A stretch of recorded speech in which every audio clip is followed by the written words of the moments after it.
ذاتي وأنت في ذاتي الله الله حاضر لا تغيب أنت أسكرتني على سكري الله الله بالذي ذي.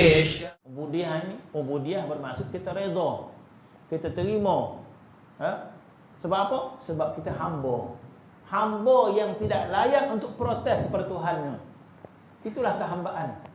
Masuk kehambaan adalah tidak layak untuk kita protes Allah Subhanahu wa taala.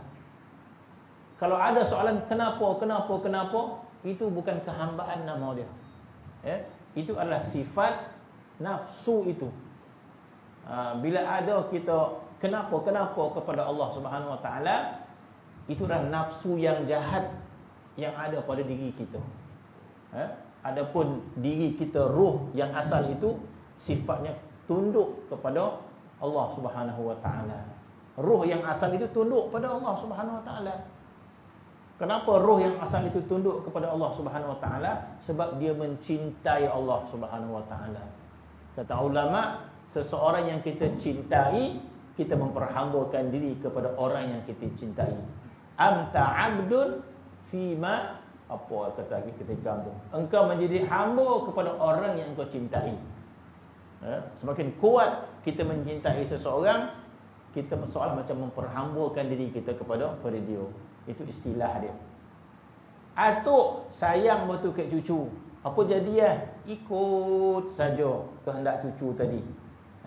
Sebab bila dah kita cinta kepada seorang, kita menyerahkan segala kepada orang yang dicintai. Jadi roh itu sifat dia mencintai Allah Subhanahu wa taala, tidak ada bantahan. Yang ada bantahan adalah nafsu. Nafsu yang membantah, nafsu yang menentang Allah Subhanahu wa taala dan sebagainya. Maka ada bantahan kepada Allah Subhanahu wa taala.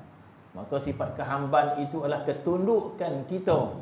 Ketundukan kita terhadap perintah Allah Subhanahu wa taala, walaupun daripada zahir dia dirasai berat. Salat itu berat, puasa itu berat. Kebanyakan perintah-perintah Allah Subhanahu wa taala kita merasai keberatannya itu. Sebab itu disebut mukallaf ataupun taklif. Taklif pada sudut bahasa berat, diberatkan. Kita ini diberatkan dengan sesuatu perintah daripada Allah Subhanahu wa taala. Sebab itu kita dinamakan mukallaf. Kita ditaklifkan. Sebab benda itu diberatkan oleh Allah Subhanahu wa taala. Maka sesuatu yang berat itu memerlukan kepahaman yang sempurna. Sesuatu yang berat itu memerlukan kepahaman yang sempurna agar kita melaksanakan perintah itu dengan penuh kehambaan.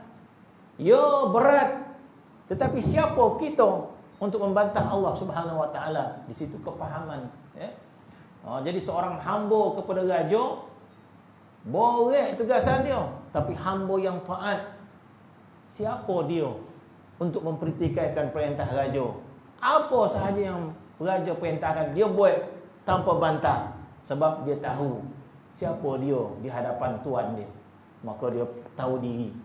Begitu juga kita, sekiranya kita tahu diri kita siapa, maka kita akan meletakkan kehambaan kita kepada Allah Subhanahu wa ta'ala.